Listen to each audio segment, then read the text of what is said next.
use your tools that are now placed and given to you through these days because it's like it is the best time to be making music as artists, and there's no reason for anybody to not find out how to make better quality music. Lately I've been getting a lot of requests about my music and how great it sounds, and people are curious about my vocal chain or just in general how I mix my music. Well, let me give you some game.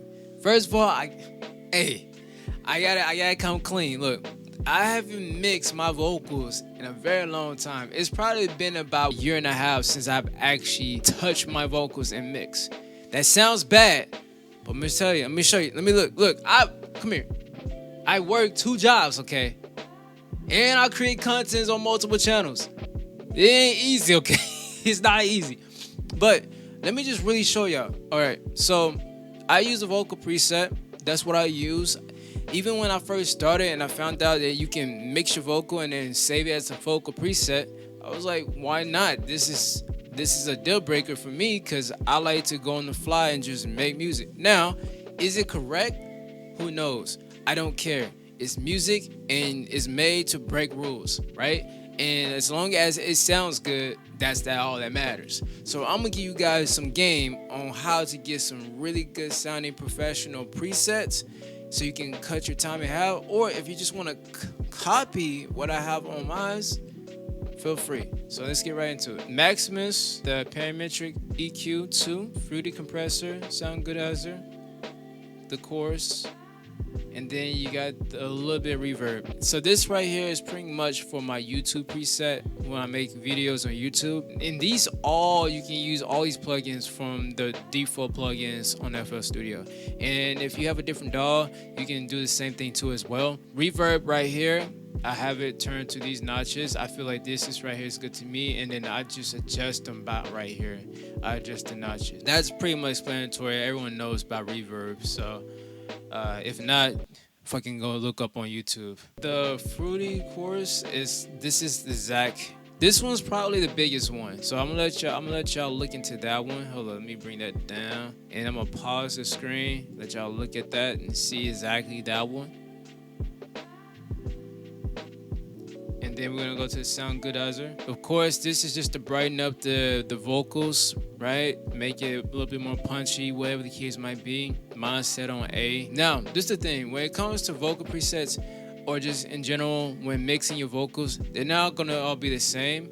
So you have to kind of play around and find what makes your voice sound good. But I kid you not, I don't really do a lot of adjustment. Mostly when I do adjustment is with the fruity delay and the reverb. The delay, I will show you the delay, by the way. That's for like singing. And still, like, you want to like make adjustments on this, right? The fruity compressor. This is the fruity compressor. As far as people who just curious on how my vocals sound, I can't sit here and try to teach you to mix vocals because I'm not honestly a pro, bro. Like, I actually before I got to this vocal preset, because I actually bought this vocal preset. Before that, I was actually mixing my vocals. Then I saved them as vocal presets, and then I was like, well, okay, these sounds good. Like my first album, Come Back Home. I mixed that.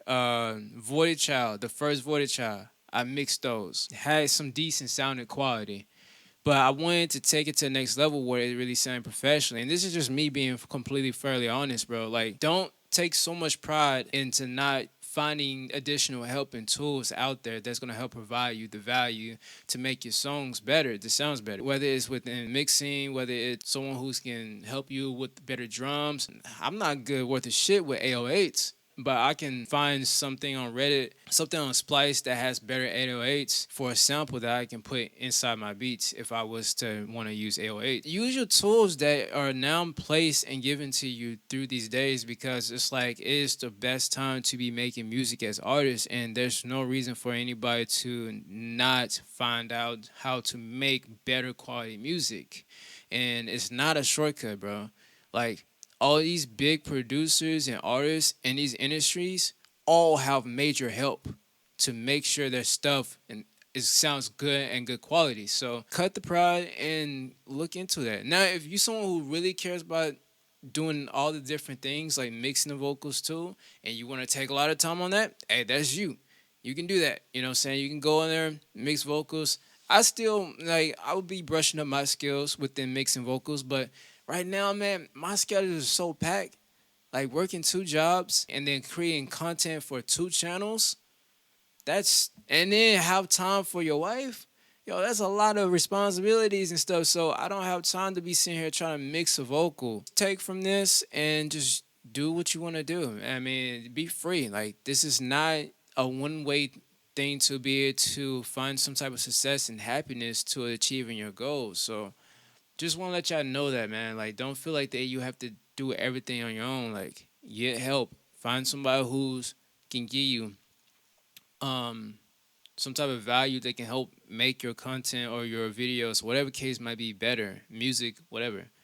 So now I'm gonna go to the pediatric parametric EQ. This right here is what you're seeing. Now you can actually hear and see when I'm talking or what it's doing. You wanna kind of probably, honestly, I would have them in this exact order. I'm actually going to have that zoom in so you can see the names, or you can actually probably just see right now. I mean, it looks good, but as you see when I'm talking, I do know a little bit about the EQ. I will say that. Like EQ, I think EQing is like my favorite process out of all of them. So I will talk a little bit on this. Basically, on EQ, you want to see how this dip is right here.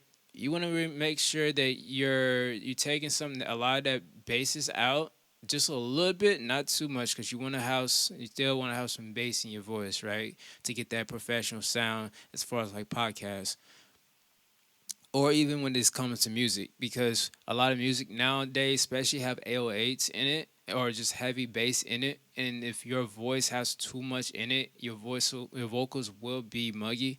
So you want to watch out for that. So you want to kind of dip that down. I say this anywhere from like right here, it's a good sweet spot in this area, right? And depending on this right here, you see a little cut. This is a cut right here, basically for the low mid. Like you might hear some punctuations that sounds really bad. This right here is helps with the S, I believe. The Maximus helps with the S. I use the de-esser. I think this is the de-esser also in it as far as the preset. But Maximus is really good. Let me turn that back on. Then you have the parametric EQ. So this is without it being on. Right here, as you can hear, it still sounds pretty good. But I have a really good mic. All right, I have a really good mic. I don't record in this. I actually use the AKG in there in my closet, but it actually sounds really good. I'm surprised. Turn on. Okay, but anyways, I don't know, man. For some reason, it sounds really good. I mean, hold on, let me turn these things off. Hold up. Yo, yo, yo, yo, yo, yo, yo, yo. Oh, okay. Yeah, see, I knew it.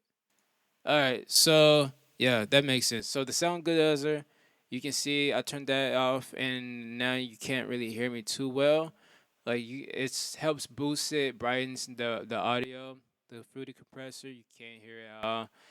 So you see how the big difference. Then you have the EQ. The EQ, right? I have a good mic, by the way. So I have a really good mic. So the EQ is not too noticeable, but when I come down here to the compressor and the sound goodizer, you can definitely tell the difference. Let me see if I mute the chorus. All right, and it's not bad. It's not bad. Also, I turned the knob down a little bit too, so that's why you see that the chorus is like how it is. This is just good for my vocal. Um, yeah, man, like that's pretty much it for that. Like, okay, so that's pretty much it for that. That's everything that I've shown you. That I show you the Maximus. That with the Maximus, you just want to make sure that it helps with the S's, so it's not too crazy. But for some reason, it don't even look like my vocal chain is going through it. Like I said, this is a preset. It works. Like I said, I use this primarily a good mic too. So it just depends, man. I think to be honest, really, like I said, you can go on YouTube and look at tutorials to actually look and have details. I have no right to tell people how to mix their vocals. First of all, I have no right to tell anybody how to mix their vocals. You gotta just figure that shit out. But I will tell you, don't be afraid to use presets, bro. Presets is very unappreciated. Like, make those presets, bro. Especially if you gotta put out music, like If you're trying to put out a bunch of music, there's no reason for you to be trying to mix your vocals all the time. I'm pretty sure that a lot of artists at home, they use presets. Unless you're full time. If I'm full time, I'm going to mix my vocals. You know what I'm saying? Like I'll experiment more, mix my vocals. Okay. But I'm not full time in artistry and as an artist. And I work two jobs and I do all this other stuff. Don't got I damn sure don't have time to be trying to mixing a vocal for one track, spending like 2 hours doing that. You know, and you might be like, well, that could be shorter. Nah, I don't know.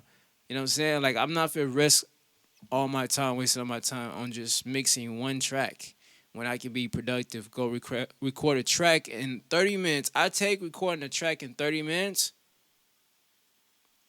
and able to go get other things done and then be able to then have my day completed knowing that I was productive than me spending 2 hours on one track after recording, then have to go mix it. And I could do it. Like, I ain't gonna lie, I can do it like at a reasonable time, but it's like, man, it's so much more satisfying to be able to just record and hear what you have to what you hear and be able to just lay it down and just be done. I have another channel, by the way, that I think you guys may be interested. If so, come and support me over there. I'll be active on there too as well. It's called Your Homie Dre. It's the same as my Instagram right here.